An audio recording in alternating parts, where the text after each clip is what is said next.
nos complace saludar a la vicepresidenta de la República y canciller de Colombia, Marta Lucía Ramírez. Vicepresidenta, buenos días, gracias por atendernos. Muy buenos días, Juan Manuel, buenos días a sus compañeros de mesa y a toda su audiencia. Hay varios temas que quisiéramos abordar con usted, por supuesto, y le agradecemos su tiempo. En primera instancia, siguen los ecos del diálogo estratégico de alto nivel en materia de seguridad entre Colombia y Estados Unidos, sobre todo por la sensación que quedó en el aire tras la declaración que se conoció de una posible injerencia extranjera en las elecciones de Colombia.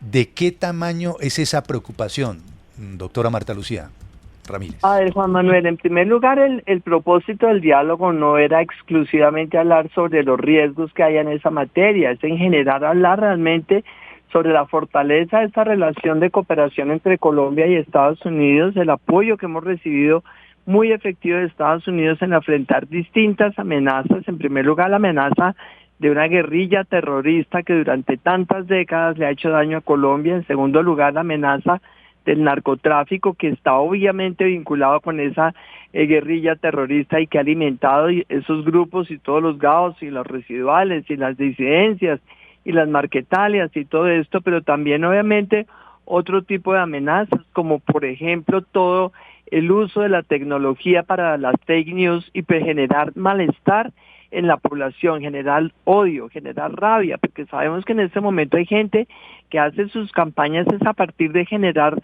rabia y odio y desconfianza contra el Estado, contra las instituciones, contra el sector empresarial, contra el gobierno, y todos estos son factores que sin duda amenazan un proceso electoral que a todos nos interesa que sea transparente, que sea democrático, que sea libre, que no le vaya a generar ningún riesgo a Colombia a irse al abismo por esta combinación de violencias, de narcotráfico y también obviamente de difamación y también de mentiras que se dicen a través de las redes. Y por supuesto en este tema del uso de las redes, pues está la preocupación por lo que hemos visto en otros países, por lo que se ha visto también en América Latina. Recuerden ustedes cuando las protestas en Chile hace 2 años, miren ustedes todo lo que sucedió en Chile en ese momento, lo que ha sucedido después, precisamente porque empezó toda una campaña a través de redes sociales para desprestigiar todo. Lo mismo sucedió en Ecuador en el 19, lo mismo nos montaron a nosotros, pero logramos reaccionar a tiempo con la conversación nacional que produjo resultados muy positivos, como por ejemplo todo el tema de la elección de consejos de juventudes, la educación gratuita para los jóvenes en la universidad, muchas cosas que salieron realmente muy positivas de esa conversación, pero la verdad es que estamos en un escenario de riesgo para la democracia y hay que tener en cuenta que en Venezuela, donde está un régimen instalado, enemigo de Colombia, no es del gobierno de Iván Duque, es enemigo de Colombia, pues allí obviamente le han dado abrigo a los grupos narcotraficantes, terroristas, y también desde allí ha salido muchísima información para utilizarla justamente con ese propósito político de hacer daño. Entonces es todo esto lo que realmente hemos mirado con un aliado como Estados Unidos, en donde sí, claro, la cooperación sobre equipos, la cooperación en tecnología, que por fortuna se han ido fortaleciendo muchísimo en este tiempo, es algo para prevenir cualquier daño a la democracia colombiana o cualquier amenaza a los colombianos. Señora vicepresidenta, y déjeme referirme concretamente a uno de los puntos y a uno de los factores de riesgo. En Noticias RCN y también el periódico El Tiempo lo hizo, advertimos sobre una situación que ha llamado la atención, el famoso alquiler de algunas cuentas bancarias para tratar de enviar desde Rusia, en concreto lo dijimos, algunos dineros que después son retirados en los cajeros automáticos y que pudieran ser invertidos o bien para sostener algunas manifestaciones en Colombia o bien para interferir directamente en las campañas políticas. ¿Sobre eso qué sabe y sobre eso también se habló o se hablará? Todo lo que afecte realmente la seguridad de los colombianos se hablará, se ha hablado, se está trabajando, se seguirá trabajando para prevenir obviamente esta afectación a la democracia colombiana, y es cierto, está comprobado por la Fiscalía el uso de cuentas.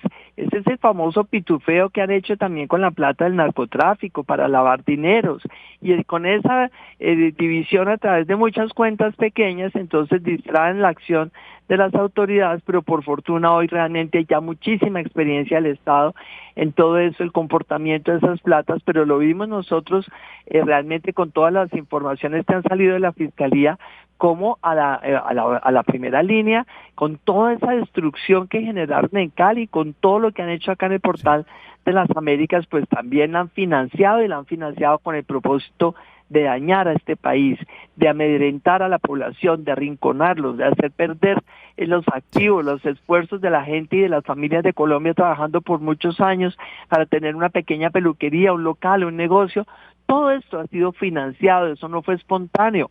Aquí la espontaneidad, claro que existe en la gente joven, en la gente mayor que sale, protesta y dice, quiero que las cosas cambien, o quiero la paz de mi país, o quiero rechazar las acciones de los terroristas y de los violentos.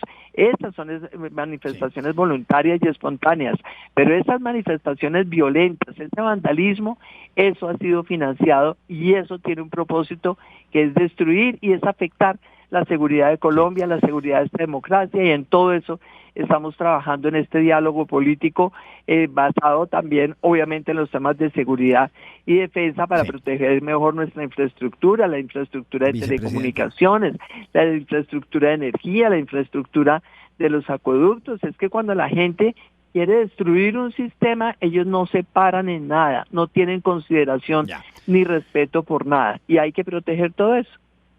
Vicepresidenta, ¿a qué candidato cree usted que quiere favorecer Rusia en caso de que vaya a interferir en las elecciones o de que tenga ese interés?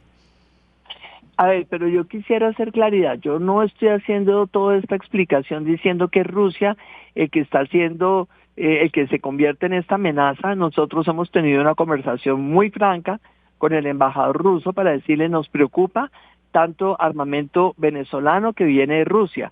Nos preocupa, obviamente, que ese armamento no vaya a terminar en manos del ELN, de las FARC, ex-FARC o disidencias de las FARC, y que no vaya a terminar también en la nueva Marquetalia, porque toda esta gente está haciendo operaciones militares todos los días en Arauca, en la frontera, afectando a Colombia, y esa advertencia, esa claridad se la hemos hecho al embajador, porque claro, Colombia está muy atenta, hay información de inteligencia que las autoridades tienen que estar verificando permanentemente. Él nos ha asegurado que ellos van a estar muy atentos y que le han exigido certificado de último usuario a las fuerzas militares de Venezuela para que nunca ese armamento llegue a otras manos, pero pues ellos saben que estamos muy atentos y por eso la importancia de esta cooperación, no solamente de Estados Unidos, sino de otros aliados estratégicos para Colombia, con tecnología, con equipos, porque obviamente cualquier interferencia de cualquier actor extrarregional, de cualquier país eventualmente, que llegue a facilitar realmente este daño a la democracia, pues también obviamente tendríamos que elevarla nosotros a todos los niveles del concierto internacional, de Naciones Unidas y demás. Entonces en esto estamos muy atentos para fortalecer nuestro sistema electoral y para protegerlo, pero sobre todo para fortalecer a los colombianos diciéndoles, tengamos en cuenta lo que tenemos en este país, valoremos lo que es Colombia, tenemos muchísimas cosas que no tienen otros países. Vean a Nicaragua lo que está pasando, toda la oposición en la cárcel, vean lo que está pasando en buena parte de América Latina, vean la cantidad de nacionalizaciones y de expropiaciones y de cosas que realmente pueden afectar. Entonces eso es importante que acá en Colombia lo entiendan, lo defiendan los propios ciudadanos. Sí. Vicepresidenta, le voy a hacer una pregunta muy corta y muy concreta y le pido una respuesta muy corta y muy concreta. Entonces, ¿usted no tiene ninguna preocupación de que Rusia vaya a interferir en las elecciones colombianas? ¿Sí o no? Pues preocupación, claro, de que haya cualquiera que interfiera, por supuesto, y que tengan afinidades políticas, porque hay varios países que tienen afinidades políticas con Maduro. Nos preocupa y por eso estamos alerta, por eso estamos advirtiendo y por eso estamos buscando apoyos de todos los socios de Colombia que tienen democracia, que creen en los derechos humanos, que tienen un compromiso con el bienestar y el desarrollo de Colombia. Por eso, claro que aquí hay que estar alerta siempre, Juan Carlos, siempre. Sí, señora vicepresidente, el Comité Nacional de Paro anunció la convocatoria de nuevas movilizaciones para el próximo 3 de marzo, unas semanas antes de las elecciones, para el 28 de abril y para el 1 de mayo, antes de la primera vuelta de las elecciones presidenciales. ¿Le preocupa a usted eso como una situación que pueda eventualmente llegar a afectar las elecciones en esas fechas?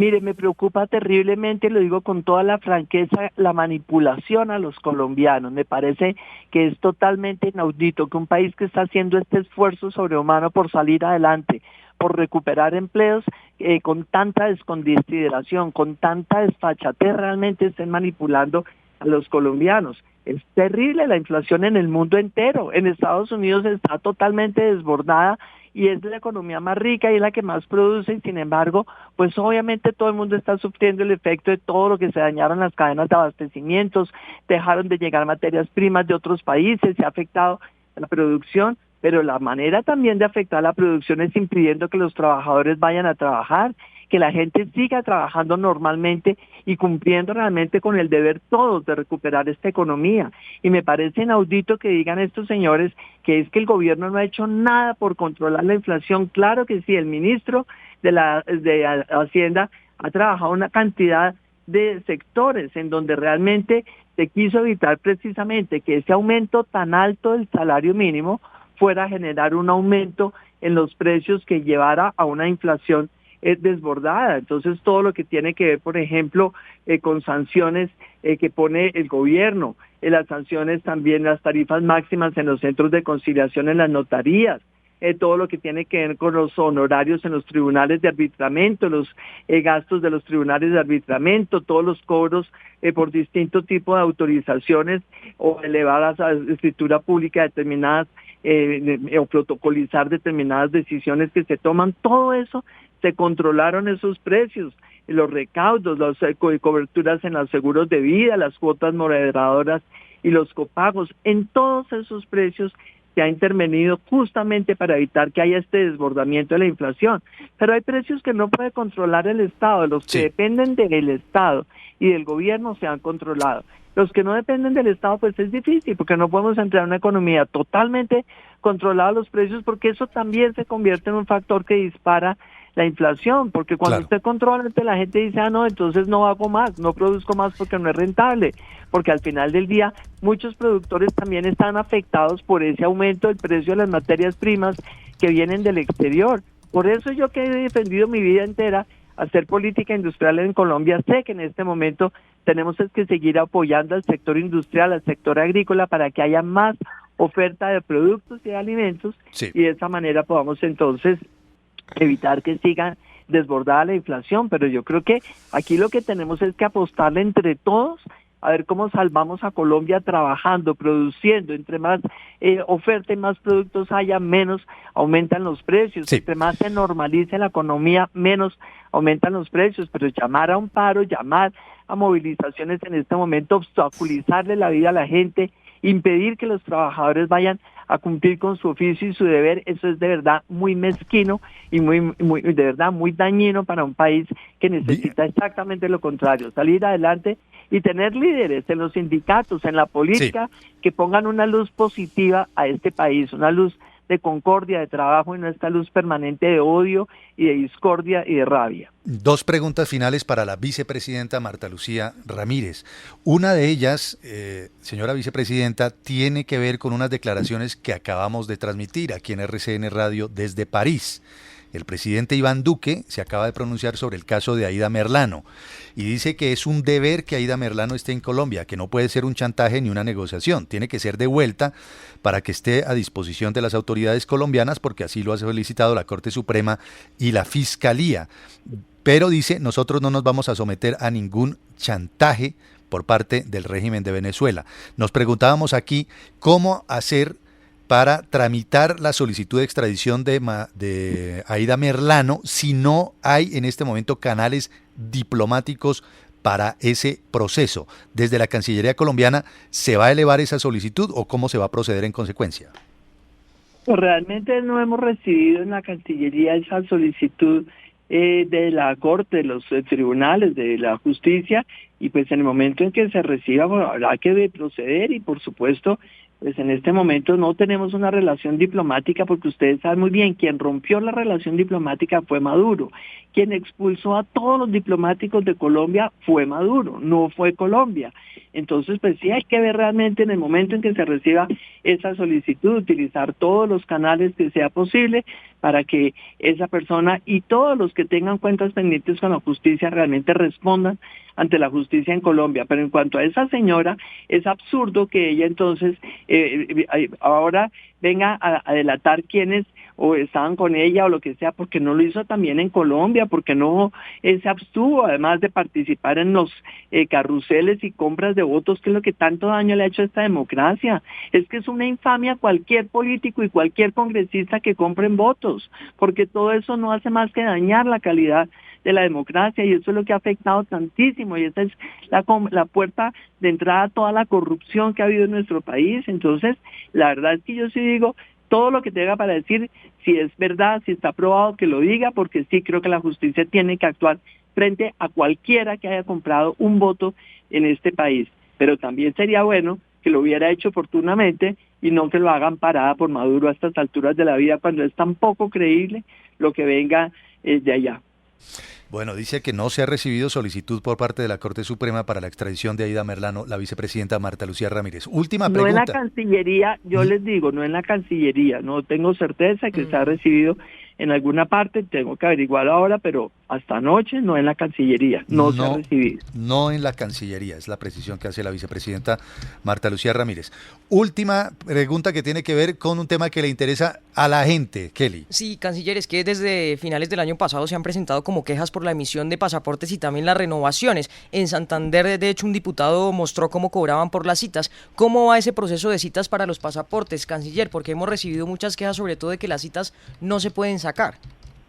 Pues mira, a mí me alegra muchísimo que usted ponga esa pregunta primero, porque es cierto que hubo acá en el país un rezago muy grande en pasaportes durante todo el año 2020, la mitad del año 2021, por todo el confinamiento y las consecuencias que tuvo. Segundo, también por el confinamiento y también por la pregunta anterior de los precios y demás, hubo algunos de los suministros y de los elementos de seguridad que tienen las libretas de pasaportes que no le llegaron cumplidamente a la empresa, a la firma que hace los pasaportes, y eso también genera un desabastecimiento de libretas. Pero en tercer lugar, es que el acumulado que había de pasaportes, cerca de 1 millón acumulado, pues se atiende regularmente a través de unas citas digitales, como procedió la Cancillería, y desafortunadamente la indisciplina y el irrespeto también que hay en Colombia por los demás ocasionó que el 30% de las citas se estaban perdiendo. Se le daba a la gente la cita, no llegaba a la cita. Por eso hicimos ese ensayo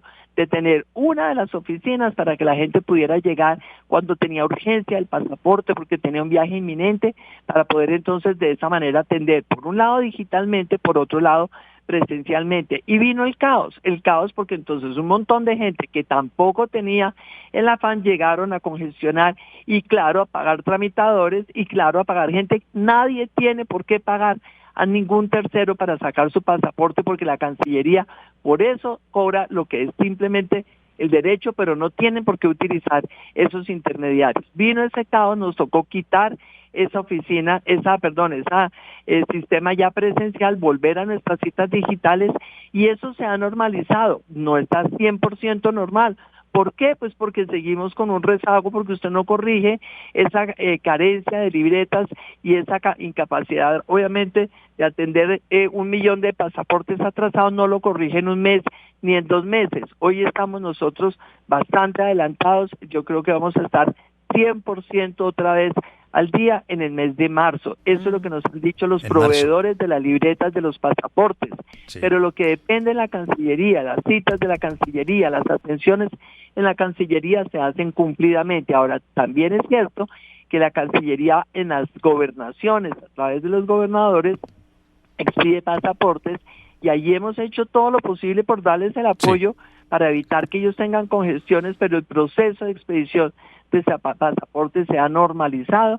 Y la verdad es que, miren, en diciembre nosotros estábamos convocando para que la gente llegara, para que presentaran su solicitud, pero obviamente en diciembre pues la gente no tenía el mismo interés, estaban de vacaciones. Y le quiero decir una cosa final, con el esfuerzo enorme de la Cancillería, la gente trabajando doble jornada, de verdad fue muy duro durante todo el mes o finales de octubre, noviembre y diciembre, se sacaron montones de pasaportes, más de 250,000. ¿Quiere que le cuente cuántos están sin recoger hoy en las oficinas de la Cancillería? Cerca de 50,000 pasaportes. 50,000. Por eso digo, en Colombia también tenemos que aprender lo que significa respeto, porque si no se necesita el pasaporte, ¿por qué hicieron eso de congestionar de esa manera? Sí. Y segundo, cuando se les daban las citas, no llegaban un 30% de citas pedidas todos los días, perdidas todos los días durante 2 meses, nos ocasionó todo este caos de diciembre. Entonces, pues obviamente estamos solucionando, en marzo estará totalmente solucionado, comienzos de abril a más tardar. Vicepresidenta Marta Lucía Ramírez, gracias por pasar por los micrófonos de RCN y gracias por su tiempo. No, con el mayor gusto, muchos éxitos a ustedes, felicitaciones, y bueno, a María Elvira y también a Yolanda, siempre un abrazo desde la distancia, 2 mujeres grandes periodistas que también siempre les deseamos lo mejor, y a ustedes también en toda esta nueva etapa. Muchas gracias. Gracias a la vicepresidenta de Colombia, Marta Lucía Ramírez. Varios temas que hemos conversado con ella. Por una parte, la situación que se ha generado por las amenazas a la seguridad en Colombia, dice ella, amenazas que provienen de la guerrilla, del narcotráfico, del uso de la tecnología para las fake news, que quieren generar odio y rabia y desconfianza hacia el Estado, y dice que son factores que amenazan un proceso electoral. Estamos en un riesgo, en un escenario de riesgo para la democracia. Y ha hablado, entre otras cosas, de la situación de Aida Merlano. A la Cancillería colombiana no ha llegado la solicitud de la Corte Suprema para la extradición de Aida Merlano, pero se pregunta por qué no contó todo lo que está contando en Venezuela cuando estuvo aquí en territorio colombiano. Esto incluso lo dice la canciller a propósito de lo que esta mañana temprano afirmó el presidente Iván Duque en París.